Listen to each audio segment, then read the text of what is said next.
적중하신 토토방방 가족방분들 모두 축하드립니다. 저희 가족방에서 모든 경기 언어범 및 핸디캡 최종 조합 공유해 드리고 있습니다. 적중률 높은 가족방 입장은 고정 댓글에 있는 링크로 문의해 주시기 바랍니다. 9월 1일 K리그 국내 축구 7경기 분석 시작하겠습니다. 첫 번째로 제주 유나이티드 대 김천 상무 경기 알아보겠습니다. 먼저 제주는 포항과 FA컵 4강 2차전 원정 경기에서 패배했다. 이번 경기 역시 4-4-2 시스템을 기반으로 빠른 공수 전환을 보여줄 것이다. 다만 최전방으로 출전하던 헤이스가 퇴장 징계로 결장한다. 대체 출전이 예상되는 유리와 갈레고는 기존의 공격 자원들과 호흡이 맞기 어려운 상황으로 보이기에 답답한 공격 전개가 예상된다. 그나마 임창우와 송주은의 수비 라인은 건재한 모습이다.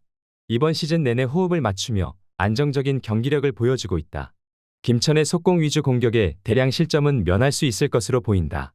이어서 김천은 대전과 홈 경기에서 무승부를 기록했다. 이들 역시 기본적인 운영 방침은 속공이다.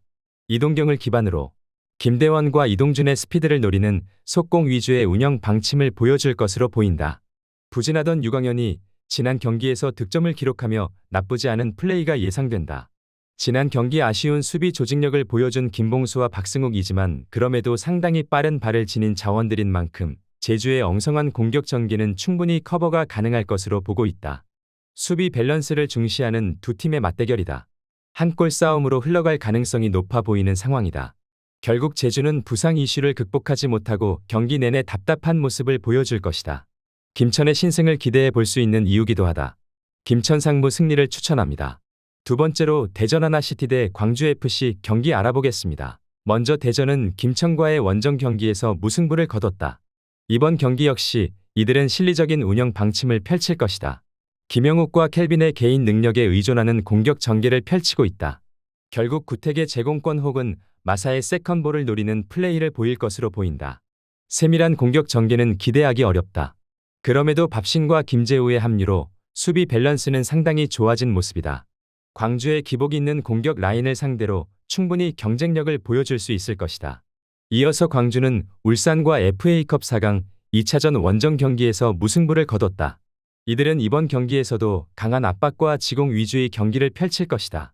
다만 이희균이 부상 복귀 이후 폼이 돌아오지 않고 있고 백하 역시 이번 시즌 내내 기복이 심한 모습이다. 결국 가브리엘 혹은 아사니의 개인 능력에 의존하는 모습이 나오고 있다. 그럼에도 정호연의 활동량 덕분에 허율과 변준수의 수비 호흡은 확실히 나쁘지 않다. 대전의 단순한 공격 전개를 커버할 수 있을 것이다. 광주가 경기를 주도할 수 있는 환경으로 보이는 매치업이다. 다만 이들의 최전방은 상당히 아쉬운 화력을 보여주고 있다. 결국 지루한 공격 전개를 보여줄 가능성이 높아 보이는데 대전 역시 세밀한 플레이는 기대하기 어려운 만큼 무승부가 어울리는 경기다. 무승부를 추천합니다. 핸디 언어버 및 최종 조합 받아보실 수 있는 가족방 입장 방법 알려드리겠습니다. 먼저 영상 하단의 댓글을 클릭해 주세요. 두 번째로 댓글 속 가족방 링크를 클릭해 주세요. 마지막으로 채팅 참여하기 누르신 후 메시지 주시고 답장 기다려 주시면 가족방 입장 도움드리도록 하겠습니다. 그럼 분석 이어가 보도록 하겠습니다. 세 번째로 강원FC 대 수원FC 경기 알아보겠습니다. 먼저 강원은 서울과의 원정 경기에서 패배했다. 이번 경기 역시 강한 압박을 기반으로 주도적인 경기를 펼칠 것이다. 황문기와 양민혁의 패턴 플레이는 확실히 위협적이다. 다만 최전방의 코바세비치와 이상원의 호흡은 아직 아쉬운 것이 사실이다. 결국 우측 측면 위주의 한정적인 공격 전개가 예상된다. 지난 경기 배우 공간 커버에 실패한 투치와 김영빈이다. 수원의 속공 전개에도 고전할 여지가 있는 상황이다. 그나마 삼선에서 이유현과 김동현의 왕성한 활동량으로 대참사는 일어나지 않을 것으로 예상해본다. 이어서 수원은 제주와 홈 경기에서 대승을 거뒀다. 이번 경기 역시 안데르손과 정승원, 지동권을 통한 삼각 편대로 역습을 이어갈 것이다. 배후 공간 관리가 완벽하지 못한 강원의 수비 라인들을 상대로 충분히 경쟁력을 보여줄 수 있을 것으로 보인다. 다만 수비 라인에는 이슈가 발생했다. 핵심 수비 자원 김태환이 낙마하며 잭슨과 최규백의 센터백 조합이 가동 중이다. 강원의 패턴 플레이를 상대로 견고한 수비를 보여줄 수 있을지는 의문이 드는 상황이다. 강원이 경기를 이끌어갈 수 있을 것으로 예상되는 매치업이다. 다만 이들의 수비 라인은 수원의 속공에 분명 고전할 것이다. 그러나 수원 역시 수비 라인에 이슈가 발생한 만큼 난타전 양상이 펼쳐질 것으로 보인다. 강원FC의 신승 정도는 기대해 볼 만할 것으로 보인다. 강원FC 승리를 추천합니다. 네 번째로 전북현대 대 FC서울 경기 알아보겠습니다. 먼저 전북은 인천과의 원정 경기에서 승리를 거뒀다. 안드리고와 에르난데스의 드리블 돌파가 나쁘지 않은 모습이지만 아직 티아고와 이승우의 호흡이 완벽하지 못하다. 서울의 수비 밸런스를 쉽사리 공략하기는 어려울 것으로 보인다. 그럼에도 수비 조직력은 안정적으로 변모한 상황이다. 박진섭과 홍정호가 클래스 있는 수비를 보여주고 있고 새로운 풀백 조합인 안현범과 김태현이 대인 수비에서 전혀 밀리지 않고 있다. 대량 실점 가능성은 적어 보이는 게 사실이다. 이어서 FC서울은 강원과 홈 경기에서 승리를 거뒀다. 링가드와 일류첸코, 실바의 시너지 효과는 상당하다. 다만 3선에서 공수 밸런스에 영향을 끼치던 최준이 결장한다. 대체 출전이 예상되는 유재무는 빌드업에 강점이 있는 선수가 아니다. 대량 득점을 기대하기는 어려운 상황으로 보이지만 그럼에도 김주성과 알아랍의 수비 라인은 호흡이 맞지 않는 전북을 상대로 압도적인 기량을 보여줄 수 있을 것으로 보인다. 서울이 경기를 주도할 수 있을 것이라 예상이 드는 매치업이다. 다만 전북의 탄탄해진 수비 밸런스를 상대로 유기적인 공격을 보여주기는 어려울 것이다.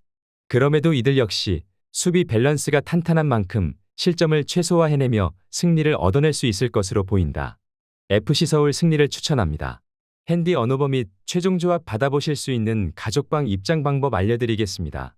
먼저 영상 하단의 댓글을 클릭해주세요. 두 번째로 댓글 속 가족방 링크를 클릭해주세요. 마지막으로 채팅 참여하기 누르신 후 메시지 주시고 답장 기다려주시면 가족방 입장 도움드리도록 하겠습니다. 그럼 분석 이어가 보도록 하겠습니다. 다섯 번째로 부산 아이파크 대 성남FC 경기 알아보겠습니다. 먼저 부산은 김포와 홈 경기에서 무승부를 기록했다. 이번 경기에서도 역시 3-4-3 시스템을 통한 속공 위주의 공격을 전개한다. 다만 3선에서 라마스의 전진 패스 혹은 패신의 드리블로만 전개되는 속공은 너무나 단순한 모습이다. 이번 경기 역시 최전방 장신 스트라이커 음나파의 제공권을 노리는 단순한 공격 전개가 예상된다. 그나마 성남이 최근 라인을 올리고 있는 모습이기에 통할 가능성은 충분하다고 본다. 김희승과 이한도, 이동수로 이어지는 백스리가 견고하게 버티는 상황이다.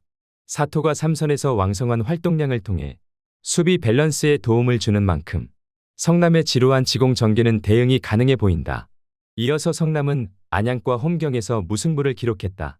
이번 경기 역시 과감한 운영 방침이 예상된다. 다만 세밀한 플레이는 나오지 않고 있다. 김정환이나 고메스의 돌파에 이은 크로스로 루이즈나 이정민의 쇄도를 노리는 단순한 방식으로 이뤄진다. 부산의 밀집 수비를 공략할 수 있을지 의문이다. 수비 라인 역시 배우 공간 리크스가 확실하다. 이번 시즌 호흡을 거의 맞추지 못한 최준영과 윤영선이 새롭게 센터백 조합을 구성 중이다. 엉성한 라인 컨트롤로 배우 공간을 공략당할 가능성을 열어둬야 할 것이다. 성남이 새로운 운영 방침과 함께 주도권을 확보하려 할 것이다. 다만 세밀하지 못한 공격 전개는 부산의 밀집 수비에 고전할 확률이 크다. 결국 부산의 역습에 허를 찔리며 패배할 것으로 보이는 상성이다. 부산 아이파크 승리를 추천합니다. 여섯 번째로 충남 아산 대 경남FC 경기 알아보겠습니다. 먼저 아산은 부천과 홈 경기에서 무승부를 기록했다. 이번 경기 역시 로차의 드리블 능력을 통한 속공을 전개할 것으로 보인다. 다만 김승호와 강민규의 동선 정리가 아직도 안 된 모습이다. 위협적인 공격은 기대하기 어려운 게 사실이다. 또한 핵심 3선 자원인 정마우와 센터백으로 좋은 활약을 펼치던 황기욱의 결장으로 수비 밸런스가 약해진 상황이다. 결국 박종민과 장준영이라는 호흡을 맞춰본 적이 거의 없는 조합이 출격할 것으로 보인다. 촘촘한 수비 조직력은 기대되지 않는 상황이다. 이어서 경남은 전남과 원정 경기에서 무승부를 기록했다. 이들 역시 기본적인 운영 방침은 속공이다. 다만 지난 경기 사라이바의 퇴장으로 이미 리그 경쟁팀들이 간파한 웨일스와 박동진의 조합으로 공격을 전개할 것이다. 결국 답답한 모습이 이어질 것이고 아라블리의 제공권을 노리는 단순한 공격 전개가 예상된다. 한용수와 김영진의 수비 라인은 확실히 견고하다. 키와 제공권을 모두 갖춘 자원들인 만큼 충남 아산의 역습에 고전할 확률이 적어 보이는 게 사실이다. 두 팀 모두 수비 밸런스를 중시하며 경기를 운영하는 전력이다. 난타전 양상의 경기가 될 가능성은 낮아 보이는 게 사실이다. 결국 경기 내내 답답한 공격 전개를 펼치다 서로의 수비 조직력에 고전하며 지지부진한 결과를 보여줄 것으로 보인다. 무승부를 추천합니다. 핸디 언어버 및 최종 조합 받아보실 수 있는 가족방 입장 방법 알려드리겠습니다. 먼저 영상 하단의 댓글을 클릭해 주세요. 두 번째로 댓글 속 가족방 링크를 클릭해 주세요. 마지막으로 채팅 참여하기 누르신 후 메시지 주시고 답장 기다려 주시면 가족방 입장 도움드리도록 하겠습니다. 그럼 분석 이어가 보도록 하겠습니다. 7번째로 김포FC 대 전남 드래곤 경기 알아보겠습니다. 먼저 김포는 부산과의 원정 경기에서 무승부를 기록했다. 이번 경기 역시 속공 전개가 예상된다. 최전방을 담당하는 미나와 플라나의 위력은 확실한 모습이다. 다만 최후방에서 체프먼의 롱패스가 아니면 다른 득점 루트가 없다. 대량 득점을 기대할 수 없는 전력이다. 그럼에도 박경록과 이용혁, 체프먼의 백스리가 견고하게 작동 중이다. 특히 체프먼은 타고난 제공권과 발 밑을 통해 수비 라인과 완벽하게 융화되는 모습이다. 세밀하지 못한 전남의 공격 전개에도 훌륭한 대처를 보여줄 수 있을 것이다. 이어서 전남은 경남과 홈 경기에서 무승부를 기록했다. 이번 경기 또한 주도적인 경기 흐름이 예상된다. 발디비아와 하남을 중심으로 펼쳐지는 공격 전개가 모두 간파당한 상황이다. 임찬울과 패수의 드리블 능력이 출중하지 않은 상황에서 중앙 지향적인 공격이 강제될 것이다. 세밀한 공격 전개를 기대하기 어렵다. 그나마 홍석현과 김주원의 수비 라인이 알리클로프가 낙마한 상황에서 나쁘지 않은 활약을 보여주고 있다. 최원철과 조지훈이 3선에서의 수비 가담과 함께 나쁘지 않은 배후 공간 관리를 보여줄 것으로 보인다. 전남의 경기 주도를 예상해 볼 만한 매치업이라고 본다. 다만 이들의 공격 전개는 총명함을 잃은 지 오래다. 결국 김포의 밀집 수비 공략에 실패할 것으로 보인다. 김포 역시 단순한 역습으로는 반전을 만들기 어려운 상황이다. 결국 지루한 경기 양상을 보여줄 것으로 예상해 본다. 무승부를 추천합니다.